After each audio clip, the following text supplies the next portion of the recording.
Kill the Sun in 6 minutes, one of the best web novels you'll ever read. Meet Nick, 16-year-old, homeless and done with life. We find him slumped in a filthy alley in the worst slum of Crimson Fungus City, a place literally called the Dregs. There is no night, only eternal sun, and it's beating down hard. A talking rat perched on a trash heap decides to play therapist by sneering, "You should kill yourself." Dark, right?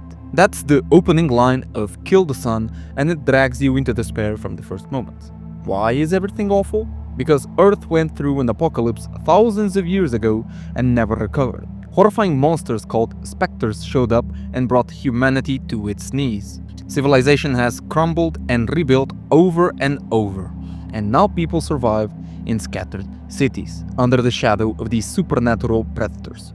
No one remembers what the world was like before. History itself is basically myth. Crimson Fungus City, yes, the name is creepy as fuck, is one of the last bastions of humanity. And the Dregs, where Nick lives, is its bottom-of-the-barrel slum, a lawless, hopeless gutter.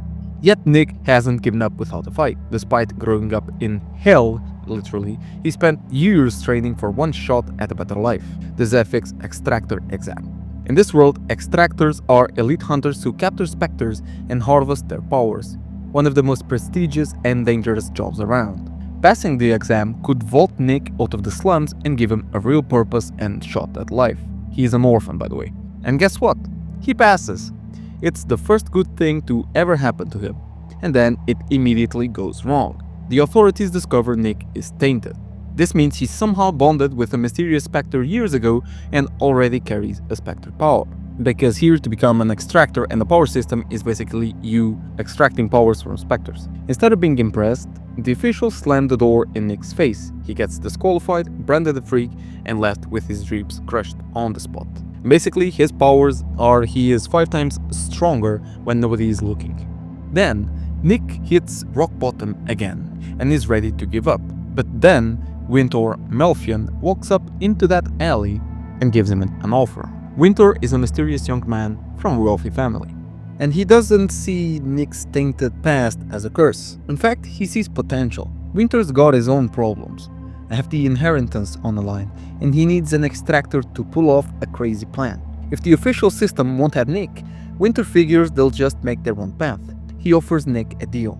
"Join me and we'll start our own specter hunting outfit. No government approval, no life backing. Just 2 guys against a nightmare." It's basically a suicide mission, with a sort of rebellion.